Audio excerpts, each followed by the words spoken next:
Excuse me. That's the hot pepper talking. I'm making some cayenne pepper and hot pepper flakes today. I have my ristra of hot dried peppers and my little grinder, and I'm going to get to work. Want your peppers to be super dry. Take that little green cap off and just put them in the mixer. You could also use a coffee grinder. That will make your coffee taste great, or a spice grinder. So put the lid on and start pulsing.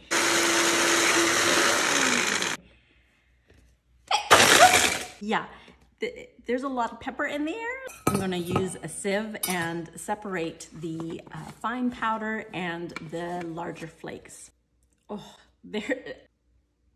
you really do have to watch that pepper. It is intense. I'm telling you. Whew, there it is. Yeah, that's some strong pepper flavor. So this I'm going to use for my pepper flakes, the funnel.